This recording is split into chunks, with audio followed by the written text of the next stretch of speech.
Secrets of God's में मैं सिद्धार्थ ब्रह्मभट्ट आप सभी का एक बार फिर से स्वागत करता हूं।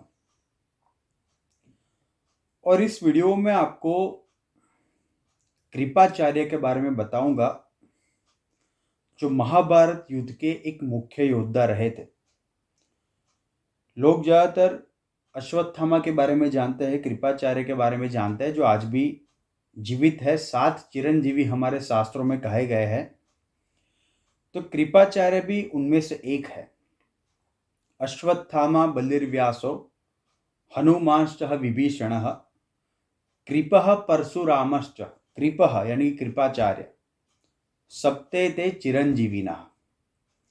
तो ये जो 7 चिरंजीवी है उनमें कृपाचार्य का भी नाम आता है। इस वीडियो में आपको कृपाचार्य के बारे में बहुत सारी जानकारी दूंगा। देखो, वो अश्वत्थामा के मामा थे। कृपाचार्य अश्वत्थामा के मामा थे और वो एक बहुत बड़े धनुर्धर थे। उनकी अगर वंशावली की बात करूं तो उनकी वंशावली गौतम ऋषि से आती है।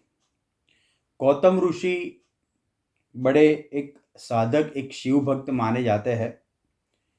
शिव पंचाक्षर में भी जो उनका स्तोत्र है, शिव पंचाक्षरी स्तोत्र, उसमें शंकराचार्य ने गौतम ऋषि का भी नाम लिया है कि वशिष्ठ कुंभोद भव गौतमार्य। तो गौतम ऋषि के पुत्र थे शरद्वान, और शरद्वान के पुत्र थे ये कृपाचार्य। अभी कृपाचार्य की जन्म की कथा जो है वो बड़ी ही रोचक है। कृपाचार्य की माता यानी कि शरद्वान की पत्नी, उनका नाम नामपदी था। कई कई जगह पे उनका नाम देवपदी भी आता है, क्योंकि वो एक देव कन्या थी।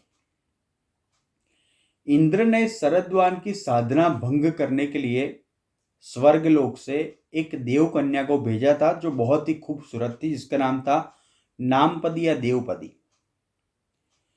क्योंकि गौतम ऋषि के पुत्र जो शरद्वान थे बड़े ही धनुर्धर थे, बड़े ही शक्तिशाली थे।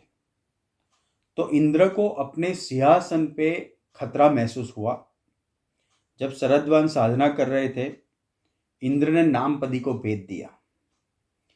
उनको देखकर शरद्वान काम पीड़ित हो गए और कहते हैं कि उनका वीर्य एक सरकंडे पे गिरा।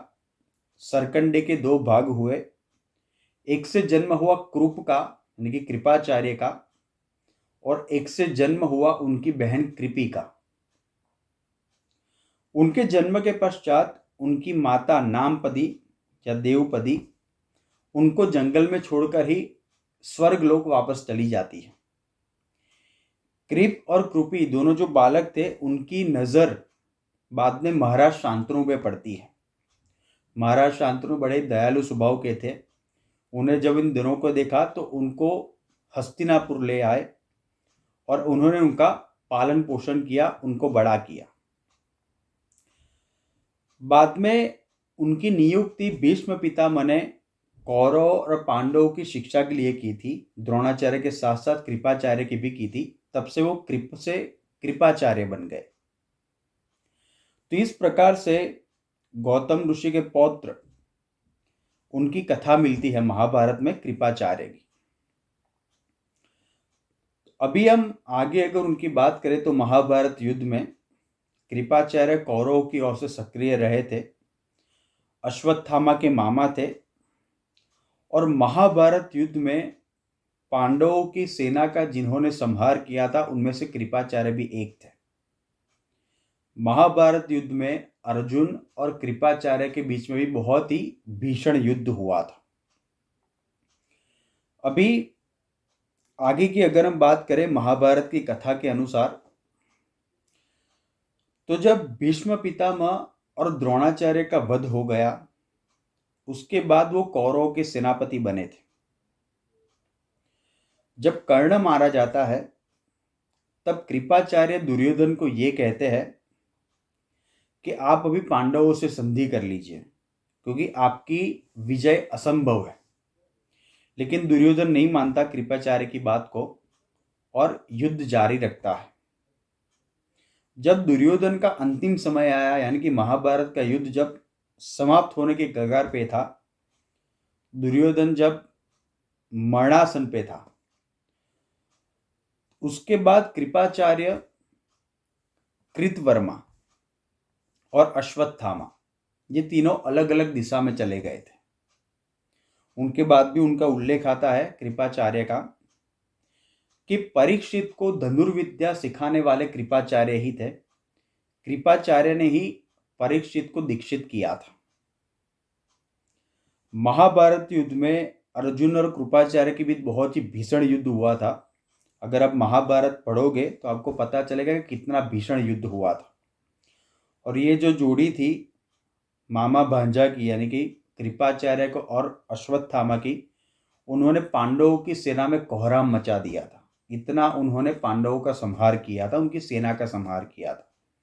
वो जो भी हुआ वो भगवान श्री कृष्ण की वजह से हुआ, वरना उनकी तरफ से यानी कि कौरवों की तरफ से इतने बड़े बड़े धनुर्धर, इतने बड़े बड़े महारथी थे कि पांडवों का जितना असंभव था 100%।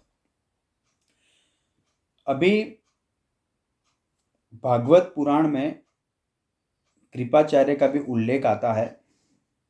हमारे 14 मनु हैं, उसमें ये लिखा है कि जब सावर्णी मनु का समय था, उस समय कृपाचार्य की गणना सप्त ऋषियों में होती थी।